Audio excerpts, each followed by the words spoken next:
Olá, boa tarde para você. Olhares dessa quarta-feira já está no ar. Está cheio de informações bacanas para você começar muito bem a sua tarde. É isso mesmo, nós vamos ver que a Operação Veraneio, lançada oficialmente hoje, deve ser uma das maiores ações da segurança pública do estado.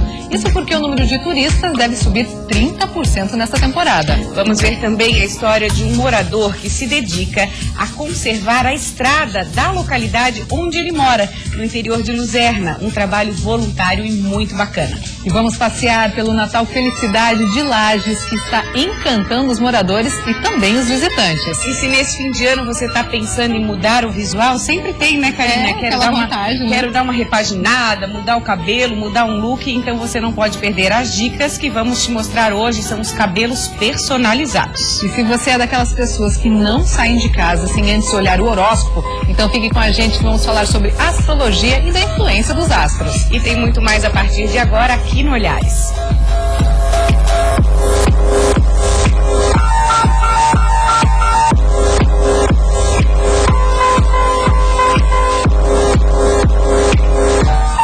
Foi lançada oficialmente nesta manhã a Operação Veraneio 2015-2016. As ações conjuntas das Polícias Civil e Militar, Corpo de Bombeiros e demais órgãos visam garantir a segurança dos turistas e moradores de Santa Catarina durante toda a temporada de verão. Essa Operação Veraneio está sendo considerada a maior ação da segurança pública. Isso porque a expectativa é receber cerca de 30% a mais de turistas do que na temporada passada. O sol não deixa enganar. Foi dada a largada para a temporada de verão e as ações para esperar a época mais quente do ano começam a partir de hoje. A Operação Veraneio 2015-2016 mobiliza até o final de fevereiro as forças de segurança pública do estado para garantir um verão mais tranquilo nas praias e balneários catarinenses. Nós estamos nos preparando para oferecer toda a segurança, toda a tranquilidade, todo o apoio para todos os que visitarem Santa Catarina e aproveitarem aqui as suas férias. O governo de Santa Catarina espera receber cerca de 30% a mais de turistas nesta temporada em relação ao ano passado. Calcula-se que serão cerca de 8 milhões de turistas circulando pelo estado. Por isso, a Operação Veraneio 2015-2016 é considerada a maior ação da segurança pública catarinense. O investimento do estado na operação chega aos 26 milhões de reais, entre pagamentos de diárias, manutenção de viaturas e outras ações previstas. São 157 praias, né, e são inúmeros municípios, são 46 municípios que são protegidos, que há reforço, e mais sendo 19 municípios de estâncias hidrominerais e uma aduana que fica em Dionísio Cerqueira. Serão aproximadamente 7,9 mil policiais da área de segurança encarregados em garantir a segurança não só no litoral, mas também no interior de Santa Catarina, que não pode ficar sem ações preventivas.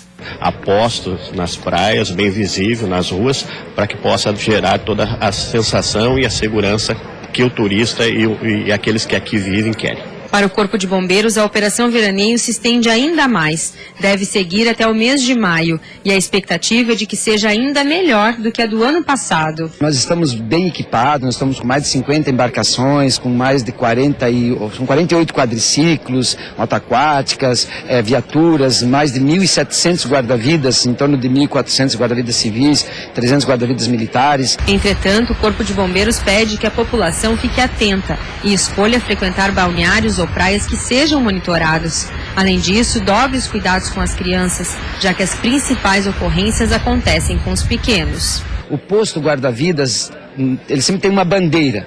A bandeira verde, quando tem bandeira verde, significa que tem baixo risco de afogamento. A bandeira amarela, ele significa que tem um médio risco de afogamento. E quando tem bandeira vermelha, significa que é alto risco de afogamento. Então, quando a bandeira vermelha está no posto, quem for entrar no mar sabe que está sujeito a um alto risco de afogamento. Então, tem que tomar toda a prudência necessária. E suspeitas de irregularidades fez o Ministério Público Federal recomendar a suspensão da concessão do pedágio da BR-282 no oeste do estado. O MPF pediu para a Polícia Rodoviária Federal um levantamento atualizado do fluxo de veículos da BR-282 para que a tarifa cobrada seja de acordo com o movimento da rodovia. Recomendou ainda que o início da cobrança do pedágio seja feita após a conclusão da obra e não somente com 10% dos trabalhos finalizados, além de uma solução para as pessoas que residem em Xanxerê e precisam utilizar a BR-282 diariamente. O documento enviado para a Agência Nacional de Transportes Terrestres recomenda também a suspensão imediata da concessão, até que seja definido o valor das tarifas que devem ser cobradas dos motoristas. O Ministério Público Federal também quer uma nova audiência com maior participação da população. A Agência Nacional de Transportes Terrestres tem 10 dias para apresentar uma solução para o Ministério Público Federal. Em caso de descumprimento, devem ser adotadas medidas judiciais. A primeira rota descrita passa por 19 municípios, saindo de Chapecó, seguindo pelas BRs 153 e 476 até Lapa, no Paraná. No sul do estado, o impasse sobre quem pagará a conta de luz pode deixar a ponte Anita Garibaldi em Laguna às escuras durante a temporada de verão. A Celesc já notificou a prefeitura sobre os 4 meses de contas vencidas. A prefeitura de Laguna foi oficialmente notificada pela Celesc. De acordo com o documento, a responsabilidade pelo pagamento da conta de energia elétrica seria do município. Desde a inauguração, há mais de 4 meses, a fatura nunca foi paga e por isso a dívida já ultrapassa os R$50 mil. A companhia deu prazo de 15 dias para a quitação do débito. Caso a conta não seja paga, o fornecimento de energia elétrica será interrompido. A Prefeitura de Laguna informou que entrou na Justiça questionando a responsabilidade pelo pagamento da conta, já que a ponte Anita Garibaldi é parte de uma rodovia federal, onde a responsabilidade deveria ser da União. A intenção do município é não efetuar o pagamento até que a Justiça dê o parecer sobre o caso.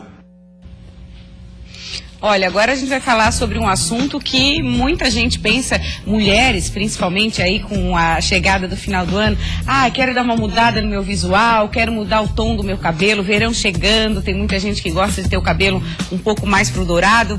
Esse é o nosso assunto agora com o Júlio Proença, que é cabeleireiro, tá aqui no Olhares. Um prazer tê-lo aqui, Júlio. O prazer é todo meu, Ana, tudo bem? Tudo bem. Então é real isso que eu tô falando, as mulheres buscam fim do ano, homens também, pra dar aquela mudada, assim, porque o fim do ano já é essa época, né, de mudança, de renovação, vamos dizer assim. Geralmente as pessoas têm os seus projetos para o próximo ano e sempre vêm já buscando algo novo para iniciar o próximo ano com um plus a mais até mesmo na sua imagem. Então isso aumenta bastante a procura para iluminar os cabelos, na verdade. Quando a gente fala de iluminar os cabelos, eu te pergunto, qualquer tom de cabelo pode passar a ser mais loiro, mais dourado ou não? Todos os cabelos são possíveis, sim, de você iluminar. Um conceito que eu acabo trabalhando é o quê? Valorizar a personalidade de cada mulher. O tom da pele, o formato, a profissão, o dia a dia, isso faz com que ela tenha um cabelo realmente personalizado para ela, agregando valores. E isso é o cabelo personalizado, é feito para ela. E aí elimina aquela questão que a gente vê muito em salão, você deve ver também, que vem com a página da revista, né? Ai, Júlio, eu quero um cabelo igual esse aqui. Com certeza, isso existe bastante. O que eu sempre procuro orientar nessa conversa prévia que eu sempre tenho com todas as minhas clientes é que muitas vezes aquele cabelo ele não vai ser o que vai estar valorizando mais a imagem dela. E sim, após essa avaliação até de temperatura, de personalidade, direcionar ela qual é o melhor caminho. O que vai valorizar mais o rosto dela, vai dar realmente esse plus, ela vai se olhar no espelho e aí sim ela vai se sentir como essa atriz que ela tanto adora. Entendi, mas é todo um conjunto, aí tem que ter o olhar específico de um bom profissional. Claro. Uma boa avaliação, uma boa conversa, alguns minutinhos de conversa já é suficiente para você entender o que a pessoa busca, o que a cliente busca, os medos, os receios e a partir daí direcionar o que é melhor para ela. Vamos olhar algumas fotos de antes e depois do seu trabalho, que a gente já pode colocar. Queria que você comentasse esse caso específico. Cabelo bem reto, bem sem corte, parece, né? Esse cabelo, era um cabelo totalmente simétrico, né? Totalmente cortado, bem pesado. Você repara no antes dele que ele não tinha movimento nenhum. As luzes já estavam um pouco mais apagadas. E o depois, após uma boa texturização, deixando o cabelo mais leve, e a variação de tons, no caso dele, foi tons de loiros mais quentes, já para realmente acender ela, né? Deixar ela com uma cor mais vibrante, com o rosto mais iluminado. Através de qual processo? O processo de mechas mesmo? Isso, de mechas Tá. a freehands, né? A mão livre. Mão livre. Tá, vamos ver o próximo? Esse caso, eu já vi que a cliente gosta das pontas mais claras. Isso, perfeito. Ali ela já tinha algumas mechas, né, antigas ali, só que com um tom um pouco mais alaranjado. Aí a proposta dela, segundo o que ela veio buscando, ela queria um cabelo mais iluminado, porém com um aspecto mais verão, mais natural. Tá. Então foi criado essa nova cor para ela, remetendo realmente a cabelos de praia, a blonde beach, né? Então você vê que existe uma transição mais natural, porém com as pontas um pouco mais claras e essa mudança do tom, saindo daquele tom mais acobreado para um loiro mais bege, mais frio. É como se fosse aquele efeito do sol mesmo, Isso. que passou por ali E só passou e deixou um efeito bem bacana, bem natural para ela. Legal, vamos ver o próximo. Essa queria ficar mais loira mesmo, mais clara. Essa ela queria mais intensidade, ela queria se olhar e se ver realmente mais clara, mais loira. Então o que foi feito foi aumentado a intensidade das mechas. Então são micro mechas, mas em alta intensidade, com tons de loiro mais frio, no caso, para chegar nesse resultado. Tem mais um exemplo de transformação, que transforma. Transforma, né? Valoriza bastante. Esse também já é um cabelo voltado para um loiro em tons pastéis, onde ela procurava ter um pouco mais de intensidade, porém com naturalidade. Então você vê que ele tem uma transição com a família, só para valorizar realmente o blonde dela. Que a variedade de tons de loiro é imensa, né, Júlio? Vocês que entendem disso, de coloração, vocês são os mágicos ali que fazem o tom que a cliente... A cartela de cor, ela é infinita. Você pode criar, abusar, desde que você tenha em mente esses conceitos de valorizar a pessoa. Tá. E não apenas fazer o cabelo em si, olhar a cliente como um todo. Tem moda para verão, eu sei que sempre tem uma tendência, é esse loiro mais dourado, o loiro cinza tá com os dias contados, o que a gente pode dizer? Para esse verão, são os tons de loiros mais quentes. Durante uns 3 verões, mais ou menos, ficou aquele loiro Malibu, aquele loiro bem frio, né, que é aquele platinado. Hoje já não, hoje ele já perdeu um pouco mais de força, já dando um pouco mais de espaço para tons dourados, pastéis, areia e bege, que são os cabelos que até nós estamos vendo aí na TV. Júlio, para encerrar, cabelo loiro dá mais trabalho para manter bonito, hidratado ou é lenda? Não, ele exige sim um carinho a mais, um cuidado a mais, uma linha de home care em casa. Aqui mesmo, uma saída de praia, é bom ter um living com proteção solar e pelo menos uma vez ao mês visitar o seu cabeleireiro para fazer um bom tratamento. Uma hidratação? Uma hidratação, uma reconstrução. Por que dá mais trabalho? Em função do processo químico? Em função do processo, porque a partir do momento que você começa a clarear esse cabelo, você está removendo matéria e pigmento dele. Então, por isso que se faz necessário uma manutenção frequente, para você sempre manter ele não só com uma cor bonita, mas o cabelo saudável. Ah, ok. Quero agradecer muito a tua presença. Obrigada, foi um prazer. Até a próxima. Até a próxima. Depois do intervalo, você continua ligado no Olhares, nós vamos falar de astrologia. Você que é daquelas pessoas que olha o horóscopo todos os dias antes de sair de casa, não pode perder nossa entrevista. Tem mais, né, Karina? Tem sim, nós vamos conhecer um morador do interior de Luzerna, no meio oeste do estado, que faz o bem à comunidade sem receber um centavo. O aposentado se dedica a cuidar da estrada, tapando buracos e melhorando o acesso dos veículos. E tem muito mais em 2 minutinhos.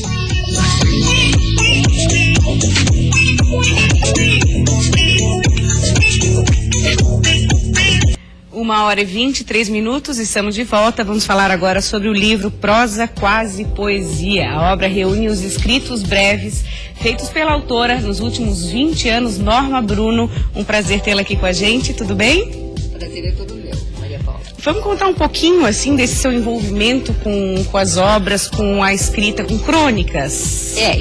Eu sou cronista, tenho 2 livros de crônicas, são crônicas sobre a nossa cultura, sobre a ilha, sobre as gentes da ilha. Mas eu tive um dia, uma madrugada, eu estava lendo muita poesia naquele período e me dei conta que talvez eu tivesse material que desse um livro. E a sorte é que era um final de semana, porque eu terminei com um livro organizado no domingo, fuçando gaveta, pasta, computador. Foram coisas, nunca tive isso aqui, inclusive tem algumas coisas que são anteriores a qualquer publicação. Né? Eu não tinha intenção de publicar, eu escrevi para mim, por mim, enfim. Mas e deu, e aí resolvi fazer algo diferente de tudo que eu tinha feito. Convidei 2 artistas para me ajudarem a ilustrar o livro. E esse livro é uma celebração, na realidade, é uma comemoração a uma trajetória de vida, né? Digamos que seja uma homenagem à maturidade. E, enfim, é isso.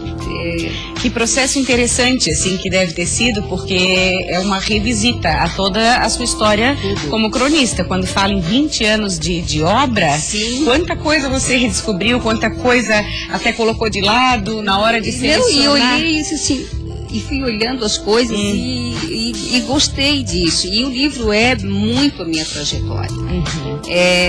Tem coisas, a maior parte engraçadas, porque a gente não pode levar a realidade a sério, né? Isso que eu ia te perguntar, me chamou a atenção aqui a escrita do Pierre, né? Sim. Norma escreve sem se levar muito a sério, feliz daquele que tem humor na caneta. Mas a gente Essa é a sua visão não se pode levar a sério, nem a vida, nem a gente, nada.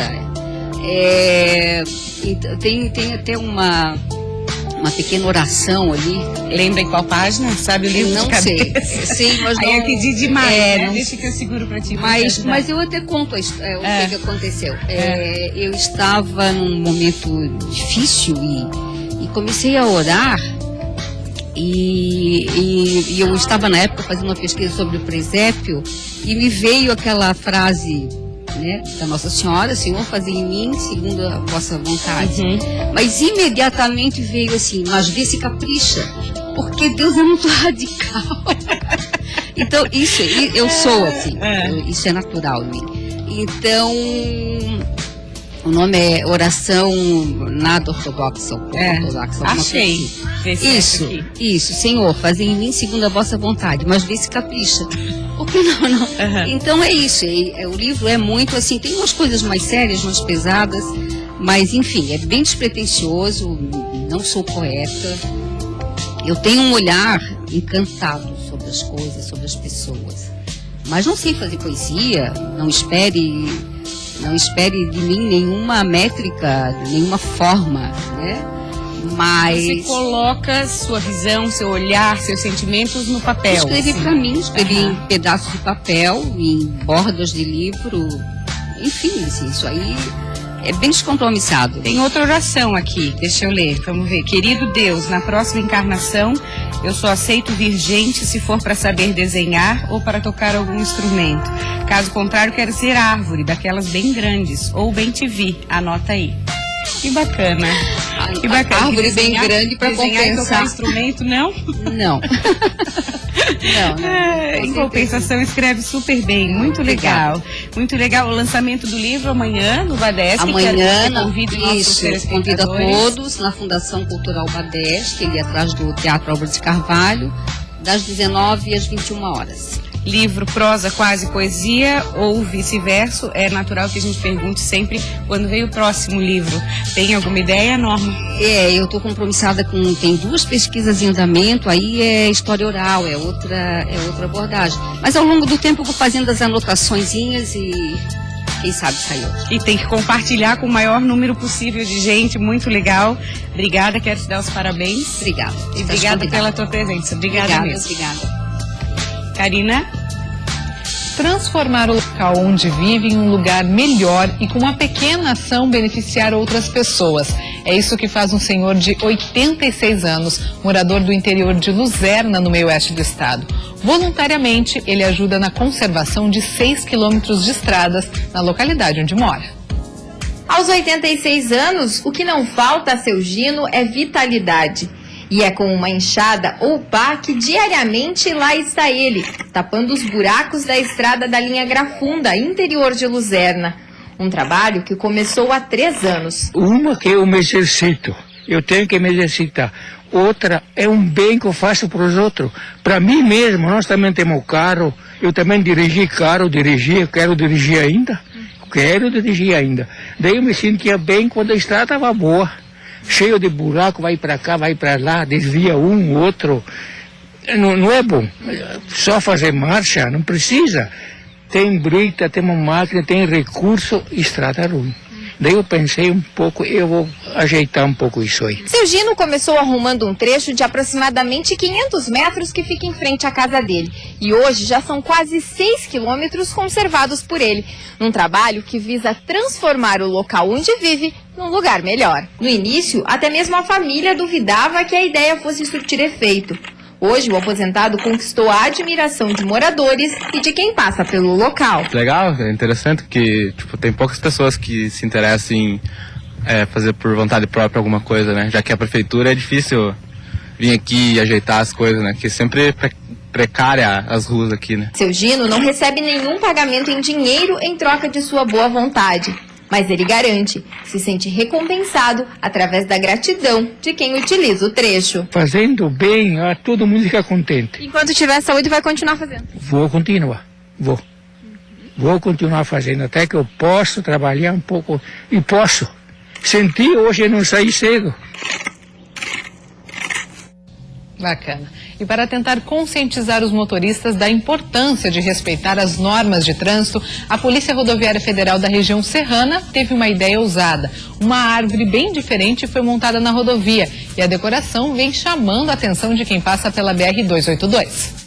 A árvore fica bem próxima do posto da Polícia Rodoviária Federal na localidade de Índios, em Lages. Bem longe de ser uma árvore de Natal, a ideia aqui é chamar a atenção para a data nas rodovias. Na decoração, nada de bolinhas. Aqui mesmo, só objetos que representam o resultado de não cumprir as leis de trânsito. A ideia foi de um policial que aproveitou esta época do ano para chamar a atenção para os acidentes e mortes que acontecem nas rodovias. Olhando assim, é uma cena um pouco forte, né? Mas foi a única forma que ele encontrou de alertar os motoristas. Ela é montada a partir de peças de veículos, de motos, de bicicletas, de caminhões, animais e inclusive tem um braço de manequim representando uma parte de um ser humano, porque se perde muitas vidas nesses acidentes que a gente atende no dia a dia. Ou seja, é uma cena que choca, né? Sim, ela está no limite da educação, mas já com o objetivo realmente de chamar a atenção de uma forma mais aguda. E a árvore vem impressionando quem passa pela BR-282 na região serrana. O impacto que isso traz agora é fim de ano, festas, né? Então você faz uma autoavaliação, se autossensibiliza e aumenta mais ainda a tua responsabilidade com um colega, com um outro que você nem conhece no trânsito. Segundo pesquisas, 90% dos acidentes que ocorrem nas estradas são ocasionadas por falha humana. Ou seja, o homem é o principal responsável pelas mortes no trânsito. Nesta época de final de ano, o fluxo de veículos aumenta consideravelmente em todas as rodovias do estado. Gente que viaja para curtir os dias de folga. E para a viagem ser tranquila e não fazer parte deste cenário, uma coisa é preciso: conscientização. É necessário que seja feita alguma coisa, que o pessoal realmente tire o pé, que seja mais responsável no trânsito, porque senão morre muita gente. E esse período de Natal, com essa quantidade de gente que morre, estraga o Natal de todo mundo. Agora nós vamos falar de um conceito relativamente novo, é a astrologia clínica. Nós convidamos o psicoterapeuta e astrólogo coach, né? Ele faz esse trabalho que a gente já vai explicar certinho o que é. Voltaire Dandrou Silva, seja muito bem-vindo ao Olhares, tudo bem? Obrigado, tudo bem. Quando a gente fala em astrologia clínica, o que é? Bem, astrologia clínica tem que ser explicado mesmo aqui no Brasil pelo seguinte: a astrologia clínica é uma área da astrologia especializada. Hoje, só para você ter uma referência e para os telespectadores saber qual a diferença e até deixar um pouco o ceticismo de lado e usar uma bela ferramenta como autoconhecimento e terapêutica, hoje, pela Associação Mundial de Astrologia, as faculdades que existem, por exemplo, em Londres, na Alemanha, na França, Inglaterra, existem 3 classificações: a folclórica, a clássica e avançada. Avançada é onde você agrega alguma outra conhecimento ou ciência. A clínica, que é a minha especialidade, a psicologia. Então você tem que ter uma formação, digamos, você tem que ter um conhecimento profundo de psicologia e psicanálise, e principalmente uma especialização em psicologia transpessoal, e tem que ter uma formação acadêmica em astrologia clínica, que no Brasil não tem. Tá, então a gente pode resumir, dizer de linha mais simples, de forma mais simples, que você é um psicólogo e a astrologia ajuda no seu trabalho, é uma ferramenta Exatamente, bem colocado, exatamente. Eu sou um psicanalista, entende?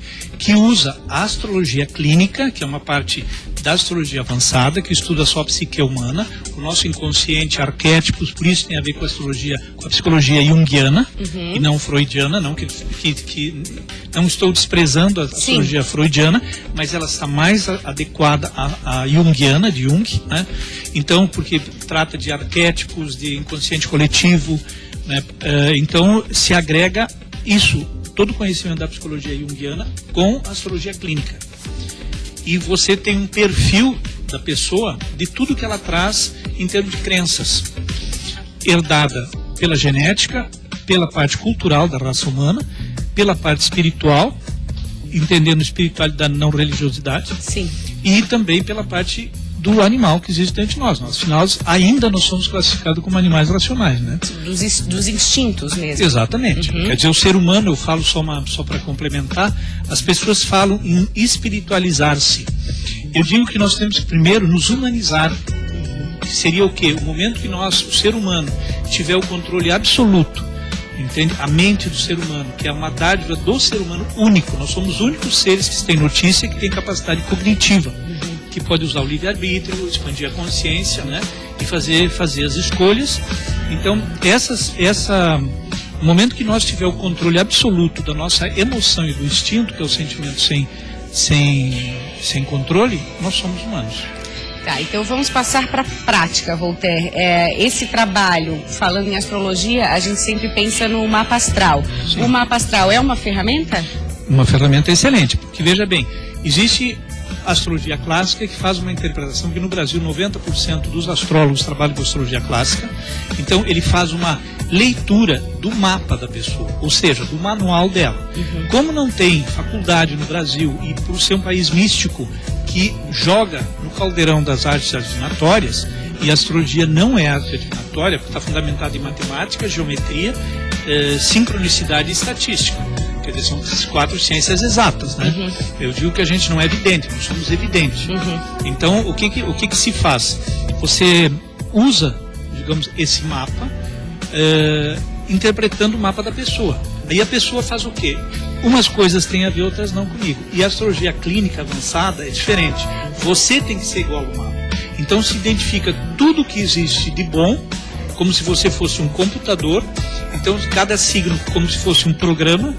E nós temos signo lunar, solar, ascendente e meio do céu. São 4.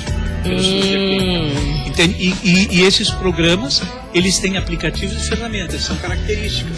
E aí, através do seu trabalho de coaching, busca-se formas de atingir essas partes boas e neutralizar as não tão boas. Então nós identificamos tudo que nós temos de potenciais, de aplicativos e ferramentas, e todos os vírus, que são as crenças negativas herdadas pela genética, culturalmente, no primeiro infância, que vai até os 6 anos, e decodifica essa informação. São possíveis mudar.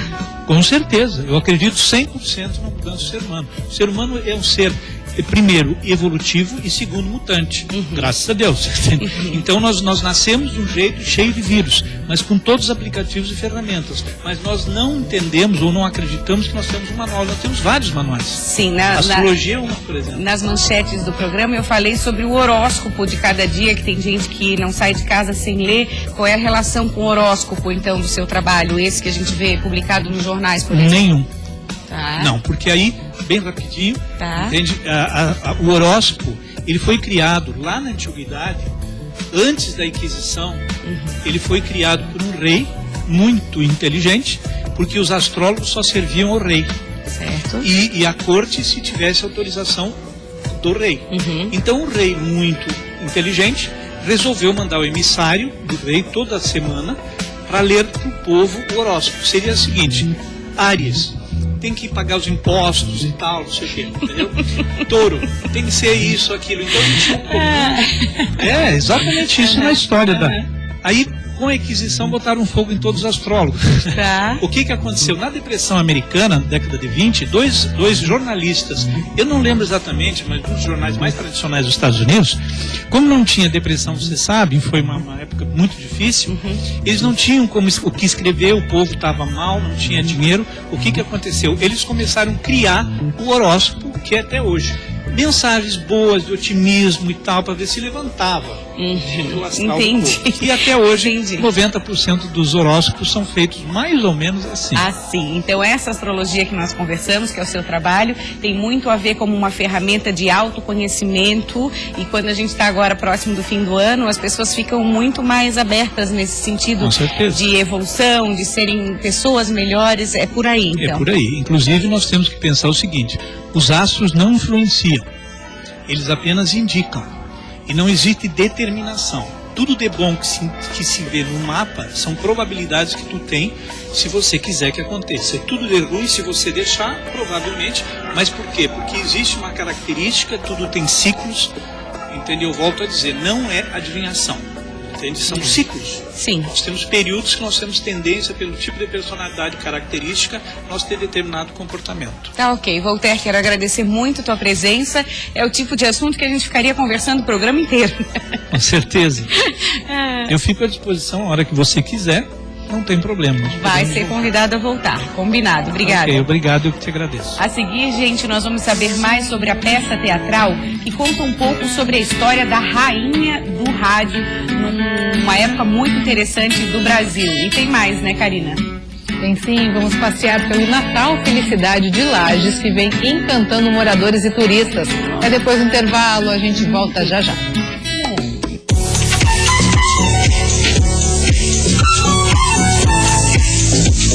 Estamos de volta agora 1h44 e é tempo de comemorar o Natal. Por isso, muitas cidades do estado estão com programações repletas de atrações para toda a família. Em Lages, o Natal Felicidade vem encantando moradores e também visitantes. As luzes, a magia, os detalhes da decoração de Natal em Lages mudaram a cara do centro da cidade. O túnel encantado, com mais de 80 mil lâmpadas, atrai visitantes e moradores que percorrem a rua Nereu Ramos. O Natal Felicidade começou no início do mês e promete levar até o dia 23 de dezembro muita alegria e diversão. E um dos diferenciais do Natal aqui de Lages está na decoração. Tudo aqui foi feito com material reutilizável, como garrafas PET, pneus e também lâmpadas de LED. Tudo isso para mostrar a importância da sustentabilidade. As árvores, os presentes, os pendentes. Tudo aqui foi feito a partir da reciclagem.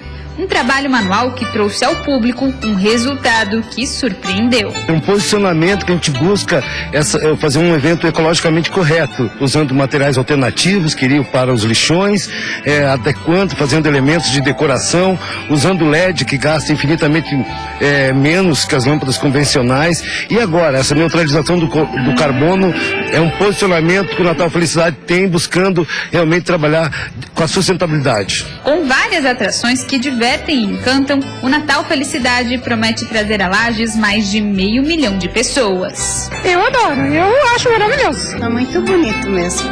São espetáculos e efeitos especiais que fazem até os adultos virarem crianças. E nessas horas o difícil mesmo é segurar a emoção. Tá lindo o Natal de Lages, né? Muita alegria, muito colorido, muito bonito mesmo. É a primeira vez que nós viemos esse ano, tiramos um tempinho para vir, mas está muito bonito. O que tu mais gostou do Natal aqui? Das águas. Por quê?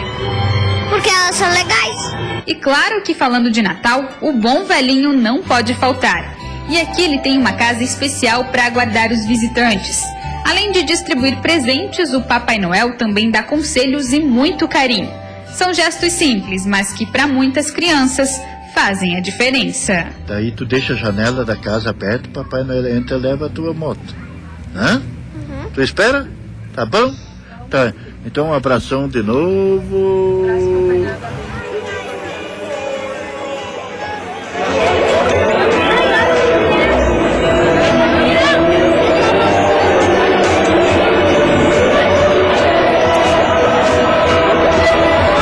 agora a gente fala de teatro, isso porque está acontecendo aqui em Florianópolis, começou ontem, né? Na verdade, a estreia de uma peça que fala aí um pouco sobre a história da rainha do rádio. E quem está aqui com a gente para falar sobre isso é a atriz Mariane Faio.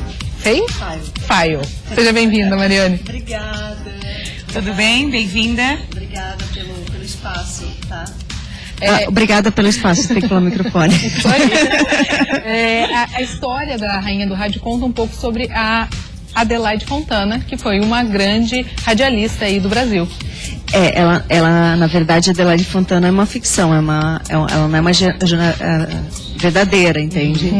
Então é uma personagem do texto do Zafiotti, que ele foi muito feliz em escrever esse texto na década de 70, e a gente manteve totalmente naquela época, né? Até para mostrar o contraponto do que a gente está passando hoje, né? Aí é que está o X da questão. Uma peça escrita na década de 70 ainda é muito atual hoje. Totalmente. Ontem nós tivemos na estreia, que foi interessante você conversar com o público ao final, e você chegar, alguns jornalistas falam assim: esse texto me representa, esse espetáculo me representa, porque tudo isso eu gostaria de falar muitas vezes. Então isso, a gente sente que a gente deixou os nomes da época e hoje as pessoas conseguem fazer esse link, né? E esse é um texto, e a personagem ela é muito complexa, porque ela é de uma cidade do interior, ela está 25 anos fazendo o mesmo programa, onde que ela foi censurada, ela não podia falar as poesias que ela queria, ela não podia botar as músicas que ela queria, então passava por uma censura, era praticamente... Quem foi radialista na época, que participou dos meios de comunicação naquela época, sabe perfeitamente. Ditadura militar. Ela fez ditadura, né? Exatamente, se passa na ditadura. Então, quando muitas coisas ela não poderia falar. E além disso, existe um complicador, que é uma cidade menor, que ela vive onde que todo mundo se conhece, onde que a hipocrisia é muito maior em algumas questões da máscara da sociedade, né? Mas que você pode jogar para qualquer cidade, né? E a personagem, por mais complexa que ela seja, quando ela entra na rádio, além de fazer o programa que ela quer fazer, dizer o que ela quer dizer, ela fala das mazelas da vida dela, ela fala da infância, ela fala da cidade inteira, ela joga muita coisa no ventilador, expõe pessoas. Isso depois da demissão dela. Extremamente natural, ela vai ser aquilo ali. Isso, exatamente isso que você falou, tá? Durante todo o tempo que ela é uma solteirona, que tem mais de 40 anos, viveu sempre nessa cidade, mas ela é uma pessoa à frente do seu tempo. Então, estar à frente do seu tempo exige, cria as fofocas da cidade, né? Só que ao mesmo tempo, quando ela sorri, ela tem um subtexto atrás que ela diz: pois eu sei muito bem o que você vai fazer. Você fala isso pra mim, mas né, isso tanto de religião, tanto de política, tanto da sociedade em si, tanto do domínio do meio de comunicação, da pessoa que domina os meios de comunicação. E esse é um ponto importante, né? Porque antigamente, por exemplo, as pessoas ouviam rádio. Como é que chegava a notícia na cidade? Era o rádio, fortíssimo. Rádio, hoje nós temos a televisão, tem a internet, né? Mas na época não. Então, o que a pessoa falava na rádio era o que era lei. Aquilo lá valia, isso era verdade, né? Jornal praticamente não chegava, e muitas vezes existia manipulação ainda da época. O que vamos dizer para eles? O que a sociedade precisa ouvir? Não o que realmente... Porque vocês sabem, vocês são apresentadoras, jornalistas, então vocês entendem o quanto que é importante a comunicação, o que você vai passar para o espectador que está em casa, né? A verdade do que você está colocando. Acaba formando opiniões mesmo, assim, né? Formadores, a comunicação é o que manda no país, no mundo, porque o que é dito é o que entra para as pessoas. Então, quando ela resolve sair, ela expulsa praticamente da cidade, da rádio, de tudo, por diversas questões. Fala da vida amorosa dela também, né? Da questão feminina, de tudo que ela passou, porque na época não se tinha tantos direitos ainda, e hoje ainda, né? Sim. Estamos trabalhando. Então, quando ela invade, ela sequestra, ela tranca e fica lá dentro durante uma hora falando. Expondo tudo, É né? aquela história de solta o verbo, né? Literalmente. É né? isso aí, exatamente. E esse é um texto que já foi uma peça que já foi montada aí no Brasil inteiro, né? Até no exterior, né? Sim. Pra você deve estar sendo um grande prazer também tá encenando aí esse texto de 1970, né?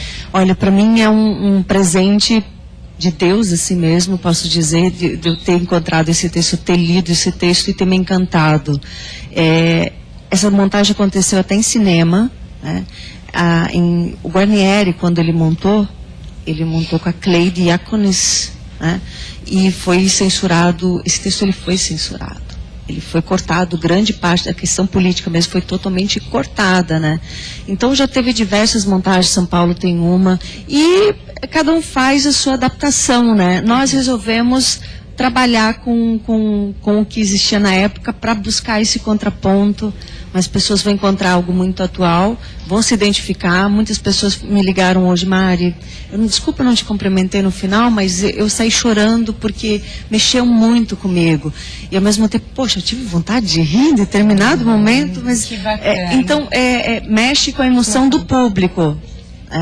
O público ele entra na história, né? Então é pro público que a gente faz. A gente percebeu durante a entrevista que a Mariane gosta da Adelaide. Eu senti, tô certa?